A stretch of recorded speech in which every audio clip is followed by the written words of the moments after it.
আপনার মুখে যে পিম্পলটা আছে সেটা আসলে একটা যুদ্ধক্ষেত্র। আপনার ইমিউন সিস্টেম অ্যান্ড ব্যাকটেরিয়া মিলে সেখানে লড়াই করছে। সেই লড়াইয়ের জন্য সেই জায়গাটা হচ্ছে লাল, হচ্ছে ব্যথাযুক্ত অ্যাকনে। আপনি কি জানেন ভুল প্রোডাক্ট অ্যাপ্লিকেশনের মাধ্যমে সেই যুদ্ধে ব্যাকটেরিয়াটাই জিতে যায়? আর সঠিক সময়ে সঠিক প্রোডাক্ট অ্যাপ্লিকেশনের মাধ্যমে pimple can be prevented and cured. Today we will make an acne treating routine with 3 famous products from COSRX. প্রথমটা প্রিভেন্ট করে, দ্বিতীয়টা কিওর করে এবং তৃতীয়টা হিল করে। এবং কজারেক্সের এই 3টা প্রোডাক্ট এই 3টি কাজই করে।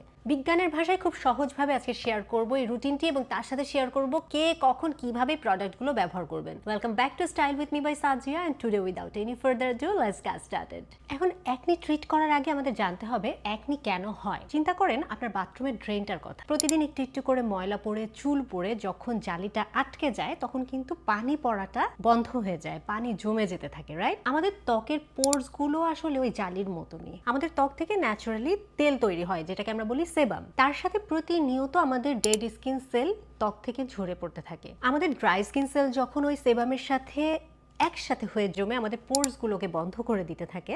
যখন পোর্স গুলো একটু খোলা একটু বন্ধ থাকে সেটা হচ্ছে ব্ল্যাক হেডস। পুরো যখন বন্ধ থাকে তখন হয় হোয়াইট হেডস। এই ব্ল্যাক হেডস হোয়াইট হেডস সাধারণত ব্যথাযুক্ত হয় না, কিন্তু সেই বন্ধ পোর্সের ভেতরে সি অ্যাকনিস ব্যাকটেরিয়া বেড়ে গেলে শরীরকে সেটা আক্রমণ করে, তখনই হয় লাল ফোলা ব্যথাযুক্ত অ্যাকনি। তাই যে কোনো অ্যাকনিকে কমানোর জন্য 3টি কাজ জরুরি: মরা কোষ জমতে না দেওয়া, পোর্সগুলোকে পরিষ্কার রাখা, ব্যাকটেরিয়া এবং ইনফেকশনকে নিয়ন্ত্রণে রাখা। প্রথমে যে প্রোডাক্টটা নিয়ে কথা বলবো সেটা হচ্ছে কজারেক্সের AHA BHA ক্লারিফাইং ট্রিটমেন্ট টোনার। এর কাজ হচ্ছে প্রিভেনশন করা, অ্যাকনি হতে না দেওয়া। ভাবতে পারেন এটা আপনার স্কিনের এক ধরনের গার্ড। পিম্পল তৈরি হওয়ার আগেই সে পোর্সকে একেবারেই পরিষ্কার রাখে যাতে করে ব্যাকটেরিয়া সেখানে বাসা বাঁধতে না পারে। বাট কি আছে এতে এবং কিভাবে সেই জিনিসগুলো কাজ করে সেটাও তো একটু জানা দরকার। এটাতে আছে গ্লাইকলিক অ্যাসিড। এটা আমাদের স্কিনের সারফেসে থাকা মরা কোষের যে বাইন্ডিং সেটা ভেঙে দেয়, যার দরুন পোর্স গুলো খুলে যায়। সহজ ভাষায় বলতে গেলে মরা কোষগুলো আমাদের যে আঠার মাধ্যমে ত্বকের উপরে জমে আছে, এই অ্যাসিড সেই আঠাটাকে গলিয়ে দেয়। এতে BHA হিসেবে আছে স্যালিসিলিক অ্যাসিড, যার মেইন কাজ হচ্ছে পোর্সের ভিতরে জমে থাকা সেবাম প্লাকটা ভেঙে দেওয়া, যেটা কমিডোলেটিক মানে হচ্ছে ব্ল্যাক হেডস এবং হোয়াইট হেডসকে ভেঙে দেয়। সহজ ভাষায় বলতে গেলে এই যে বাইরে পরিষ্কার করে, স্যালিসিলিক অ্যাসিড পোর্সের ভেতর থেকে পরিষ্কার করে। দুটো মিলে পোর্সকে একেবারে ক্লিন করে রাখে। এটাতে আছে নায়াসিনামাইড। অ্যাকনি তৈরি হওয়ার পরে আমাদের ত্বকে যে দাগ ছোপগুলো থাকে সেই দাগের প্রকোপটা কিছুটা কমায় এবং তার সাথে নতুন অ্যাকনি যেন স্কিনে তৈরি না হয় সেক্ষেত্রেও নায়াসিনামাইড কাজ করে। এতে আছে প্যান্থেনল বা অ্যালান্টোইন। প্যান্থেনল হচ্ছে একটা হিউমেকট্যান্ট, স্কিনে পানিকে ধরে রাখে। অ্যালান্টোইন হচ্ছে অ্যান্টাই ইরিট্যান্ট, যেটা রেডনেসকে কমায়। সহজে বলতে গেলে যে কোনো অ্যাসিড অ্যাপ্লিকেশনের পরে স্কিন কিছুটা সেনসিটিভ হতে পারে। এই দুটো উপাদান সেই স্কিনকে শান্ত করতে, সুদ করতে সাহায্য করে। সো এটা কাদের জন্য প্রযোজ্য? অয়েলি বা কম্বিনেশন স্কিনের জন্য ভালো। যাদের স্কিনে খুব বেশি বারবার ব্ল্যাক হেডস হোয়াইট হেডস হয় তাদের জন্য ভালো। অ্যাকনি প্রোন স্কিন মানে অ্যাকনি হওয়ার প্রবণতাটা যাদের বেশি তাদের জন্য ভালো। পোস্ট অ্যাকনি মার্কস আছে যাদের, তাদের জন্য বেটার। এই টোনারটা অ্যাপ্লিকেশনটাও খুবই সহজ। সবচেয়ে বড় কথা প্যাকেজিংটা সুন্দর। আপনার হাতে বা তুলায় না নিলেও চলে, এটা কিন্তু সরাসরি আপনি স্প্রে করেই ফেসে অ্যাপ্লাই করতে পারেন। রাতে ক্লেনজিং এর পরে এটা স্প্রে করে অথবা কটন প্যাডে নিয়ে অথবা হাতে নিয়ে যে কোনো ভাবে আপনার সুবিধা হয় ফেসে অ্যাপ্লাই করুন। চোখের under eye area, lip area এই জায়গাগুলো অ্যাভয়েড করেন। 2-1 মিনিট রাখার পরেই দেখবেন শুকিয়ে গেছে, তারপরে ময়েশ্চারাইজারটা অ্যাপ্লাই করবেন এবং সপ্তাহে 2 থেকে 3 বারের বেশি না দেওয়াই ভালো। যেহেতু এই যে BHA আছে, I would highly recommend to use this at night এবং দিনের বেলাতে সানস্ক্রিন অ্যাপ্লাই করতে কিন্তু একদম ভুলবেন না। এটা black heads white heads acne তো প্রিভেন্ট করবে, কিন্তু যদি আপনার ফেসে অলরেডি এগুলো হয়ে গেছে সেগুলোকে আপনি কিওর করবেন কিভাবে? এখানেই আসে product number 2, COSRX AHA7 white head power liquid. এটা হচ্ছে টার্গেটেড একটা treatment, white heads black heads এর সরাসরি চিকিৎসা বলতে পারেন। টোনার যদি আপনার স্কিনের দারোয়ান হয় তাহলে এই পাওয়ার লিকুইড হচ্ছে আপনার ত্বকের চিকিৎসক। যেখানে সমস্যা সেখানে সরাসরি কাজ করে এটা। টোনারের থেকে এটার পার্থক্য হচ্ছে টোনার আপনার প্রিভেনশনে কাজ করে, পাওয়ার লিকুইড হচ্ছে টার্গেটেড ট্রিটমেন্ট। যখন ব্ল্যাক হেডস হোয়াইট হেডস দেখা দিচ্ছে তখন আপনি এটা ব্যবহার করবেন। এই প্রোডাক্টটাতে আছে 7% গ্লাইকলিক অ্যাসিড, যা টোনারের থেকে অনেক বেশি শক্তিশালী। হোয়াইট হেডস তৈরি হয় যখন পোর্সের মুখ সেবাম এবং মরা কোষ দিয়ে পুরোপুরি বন্ধ হয়ে যায়। 7% গ্লাইকলিক অ্যাসিড সেই পোর্সের বন্ধ মুখের কোষীয় বাইন্ডিংটা ভেঙে দেয়।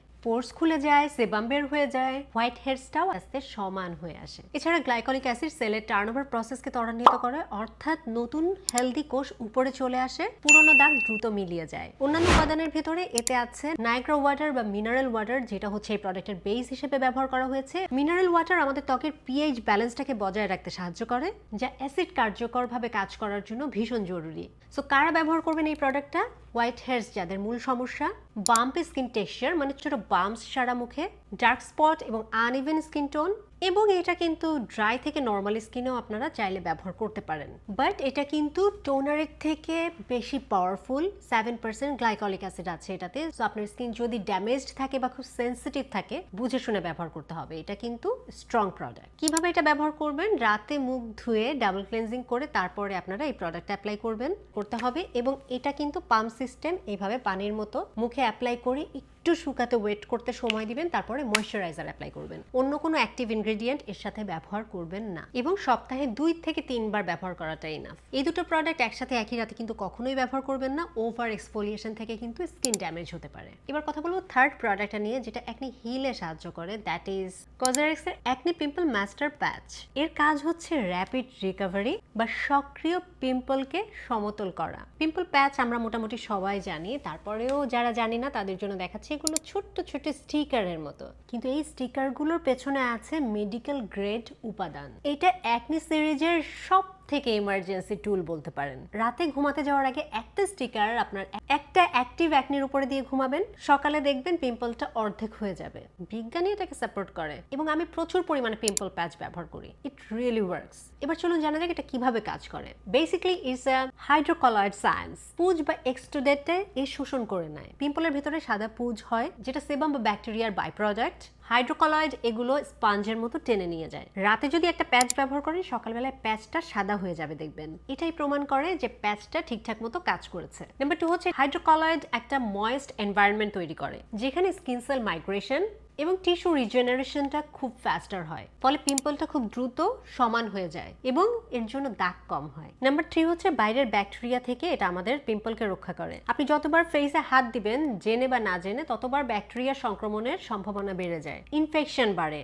প্যাচ একটা ফিজিক্যাল ব্যারিয়ার তৈরি করে, সেকেন্ডারি ইনফেকশনগুলোকে আটকায়, এবং সব থেকে বড় কথা, হাত দেওয়ার অভ্যাস থামায়। এটা কোন পিম্পলে কাজ করে? পুঁজ ভরা পিম্পল বা প্যাস্টলসে খুব ভালো কাজ করে। প্যাপিউলস বা লাল ব্যথাযুক্ত পিম্পলে আংশিক কাজ করে। ব্ল্যাক হেডস বা হোয়াইট হেডসে কিন্তু পিম্পল প্যাচ কার্যকর নয়, সেক্ষেত্রে এক্সফোলিয়েশন ব্যবহার করুন। কিন্তু আপনার যদি সিস্টিক অ্যাকনে হয়ে থাকে, খুব ডিপ, অনেক বড়, ভীষণ ব্যথা, সেক্ষেত্রেও কিন্তু এই প্যাচ কম কার্যকর। সেক্ষেত্রে একজন ডক্টর বা ডার্মাটোলজিস্টের পরামর্শ নিন। এই প্যাচগুলো ব্যবহার করতে হয় মূলত হাত মুখ ধোয়ার পরে। মুখ ধোয়ার পরে আপনার স্কিন যদি খুব বেশি ড্রাই হয়, হালকা করে একটু ময়শ্চারাইজার অ্যাপ্লাই করে কিছুক্ষণ ওয়েট করে প্যাচ ব্যবহার করতে পারেন। আর স্কিন খুব অয়েলি হলে আপনি মুখ ধুয়ে প্যাচ ব্যবহার করে তার উপরে ময়শ্চারাইজার অ্যাপ্লাই করতে পারেন। সব থেকে ভালো হয় ঘুমাতে যাবার আগে ব্যবহার করুন, সকালে তুলে ফেলুন, অথবা এগুলো একদমই ট্রান্সপারেন্ট, ফেসে দিলে বোঝা যায় না, আপনি দিনের বেলাতেও চাইলে ব্যবহার করতে পারেন। অ্যাকনে নিয়ে আমাদের বেশ কিছু কমন মিথ আছে। আমরা মনে করি বেশি এক্সফোলিয়েশন ব্যবহার করলে acne, pimple, white heads, black heads সব দ্রুত চলে যাবে। অতিরিক্ত এক্সফোলিয়েশনের দরুন স্কিন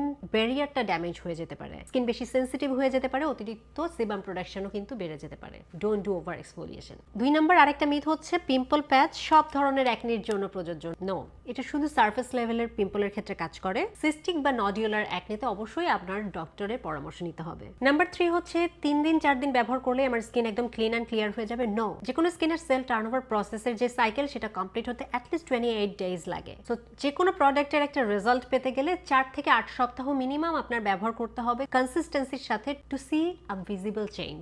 নাম্বার 4 হচ্ছে সবকিছু অ্যাপ্লাই করলাম, সানস্ক্রিন অ্যাপ্লাই করলাম না, আসলে কোনো কাজ হবে না। অনেস্টলি স্পিকিং, এই যে বিএইচএ, যে কোনো ধরনের এক্সফোলিয়েশন, অ্যাকনি ট্রিটমেন্ট, এগুলো আপনার স্কিনকে ফটো সেন্সিটিভ করে ফেলে। সো সানস্ক্রিন ছাড়া স্কিনে এগুলোতে উপকার হবে না, বরং আরো স্কিন ড্যামেজ হবে। Don't skip the sunscreen. সব থেকে বড় কথা হচ্ছে অ্যাকনি একটি মেডিকেল কন্ডিশন। সিভিয়ার অ্যাকনি হলে ডার্মাটোলজিস্ট বা চিকিৎসকের পরামর্শ নিন। আমার হাতে থাকে প্রোডাক্টগুলো পেয়ে যাবেন পেজ বেলাসিতে, দেওয়া থাকবে। That's all for today. See on my next video. Till then stay fine, stay safe and spread the awareness. Thanks for watching. Take care. Good by.